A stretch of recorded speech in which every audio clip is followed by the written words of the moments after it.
Luke 18, the parable of the persistent widow. Then Jesus told his disciples a parable to show them that they should always pray and not give up. He said, "In a certain town there was a judge who neither feared God nor cared what people thought. And there was a widow in that town who kept coming to him with the plea, 'Grant me justice against my adversary.' For some time he refused, but finally he said to himself, 'Even though I don't fear God or care what people think, yet because this widow keeps bothering me, I will see that she gets justice, so that she won't eventually come and attack me.' And the Lord said, 'Listen to what the unjust judge says. And will not God bring about justice for his chosen ones who cry out to him day and night? Will he keep putting them off? I tell you, he will see that they get justice, and quickly. However, when the Son of Man comes, will he find faith on the earth?" The parable of the Pharisee and the tax collector. To some who were confident of their own righteousness and looked down on everyone else, Jesus told this parable. 2 men went up to the temple to pray, one a Pharisee and the other a tax collector. The Pharisee stood by himself and prayed, "God, I thank you that I am not like other people, robbers, evildoers, adulterers, or even like this tax collector. I fast twice a week and give 1/10 of all I get." But the tax collector stood at a distance. He would not even look up to heaven, but beat his breast and said, "God, have mercy on me, a sinner." I tell you that this man, rather than the other, went home justified before God. For all those who exalt themselves will be humbled, and those who humble themselves will be exalted. The parable of the unmerciful servant. Then Peter came to Jesus and asked, "Lord, how many times shall I forgive my brother or sister who sins against me? Up to 7 times?" Jesus answered, "I tell you, not 7 times, but 77 times. Therefore, the kingdom of heaven is like a king who wanted to settle accounts with his servants. As he began the settlement, a man who owed him 10,000 bags of gold was brought to him. Since he was not able to pay, the master ordered that he and his wife and his children and all that he had be sold to repay the debt. At this, the servant fell on his knees before him. 'Be patient with me,' he begged, 'and I will pay back everything.' The servant's master took pity on him, cancelled the debt, and let him go. But when that servant went out, he found one of his fellow servants who owed him 100 silver coins.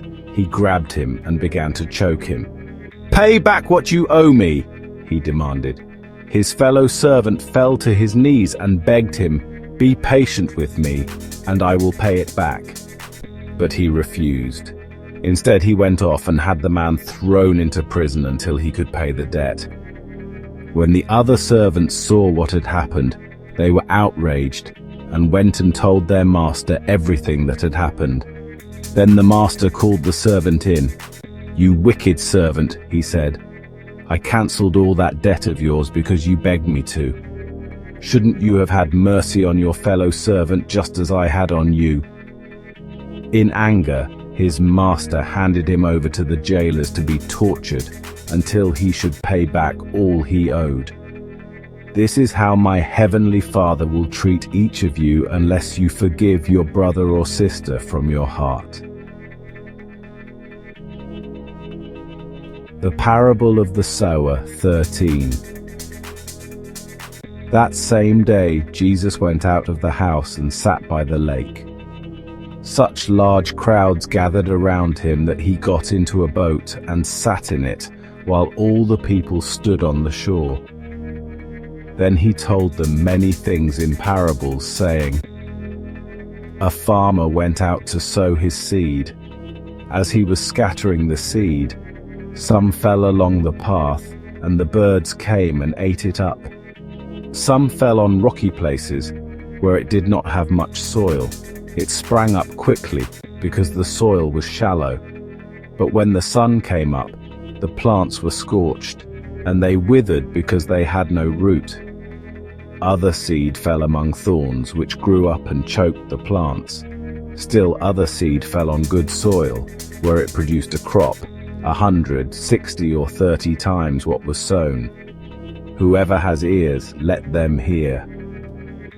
The disciples came to him and asked, "Why do you speak to the people in parables?" He replied, "Because the knowledge of the secrets of the kingdom of heaven has been given to you, but not to them. Whoever has will be given more, and they will have an abundance. Whoever does not have, even what they have, will be taken from them. This is why I speak to them in parables. Though seeing they do not see, in them is fulfilled the prophecy of Isaiah. You will be ever hearing but never understanding. For this people's heart has become calloused. Otherwise they might see with their eyes and turn, and I would heal them. But blessed are your eyes because they see, and your ears because they hear. For truly I tell you, many prophets and righteous people longed to see what you see, but did not see it, and to hear what you hear, but did not hear it. Listen then to what the parable of the sower means. When anyone hears the message about the kingdom and does not understand it, the evil one comes and snatches away what was sown in their heart. This is the seed sown along the path. The seed falling on rocky ground refers to someone who hears the word and at once receives it with joy. But since they have no root, they last only a short time. When trouble or persecution comes because of the word, they quickly fall away. The seed falling among the thorns refers to someone who hears the word, but the worries of this life and the deceitfulness of wealth choke the word, making it unfruitful. But the seed falling on good soil refers to someone who hears the word and understands it. This is the one who produces a crop, yielding 100, 60, or 30 times what was sown. The parable of the weeds. Jesus told them another parable. The kingdom of heaven is like a man who sowed good seed in his field, but while everyone was sleeping, his enemy came and sowed weeds among the wheat and went away. When the wheat sprouted and formed heads, then the weeds also appeared. The owner's servants came to him and said, "Sir, didn't you sow good seed in your field? Where then did the weeds come from?" "An enemy did this," he replied. The servants asked him, "Do you want us to go and pull them up?" "No," he answered, "because while you are pulling the weeds, you may uproot the wheat with them. Let both grow together until the harvest.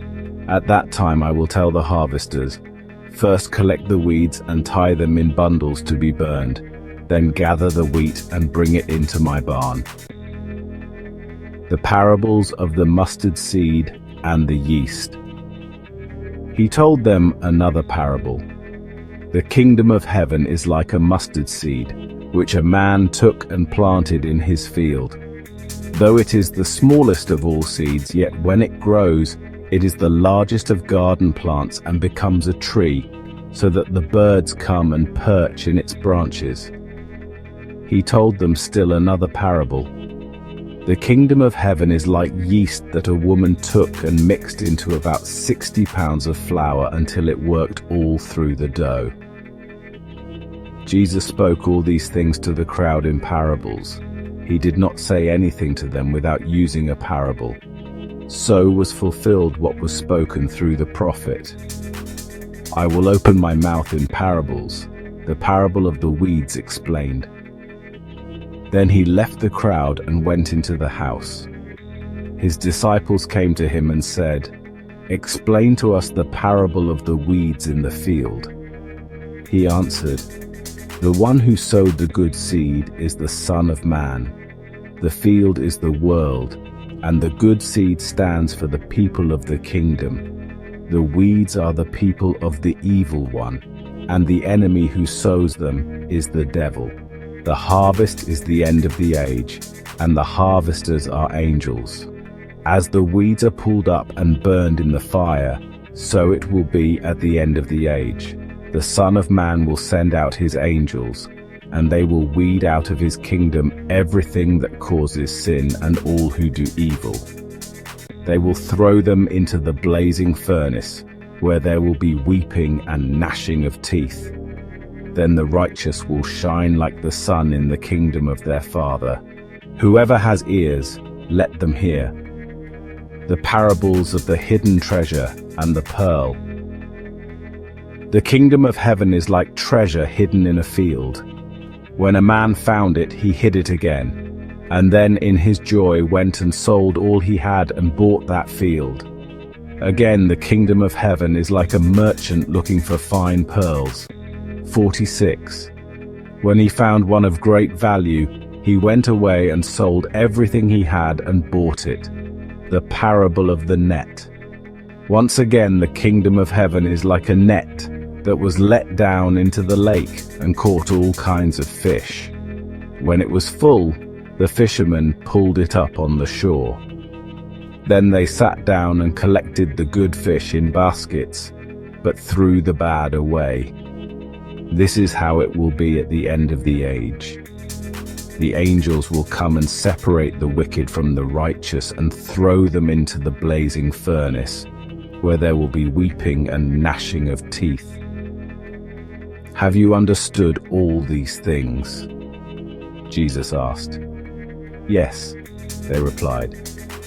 He said to them, Therefore every teacher of the law who has become a disciple in the kingdom of heaven is like the owner of a house who brings out of his storeroom new treasures as well as old. The parable of the Good Samaritan. On one occasion, an expert in the law stood up to test Jesus. Teacher, he asked, what must I do to inherit eternal life? What is written in the law? He replied. How do you read it? He answered, Love the Lord your God with all your heart and with all your soul and with all your strength and with all your mind, and love your neighbor as yourself. You have answered correctly, Jesus replied. Do this and you will live. But he wanted to justify himself, so he asked Jesus, And who is my neighbor? In reply, Jesus said, A man was going down from Jerusalem to Jericho when he was attacked by robbers. They stripped him of his clothes, beat him, and went away, leaving him half dead. A priest happened to be going down the same road, and when he saw the man, he passed by on the other side. So too, a Levite, when he came to the place and saw him, passed by on the other side.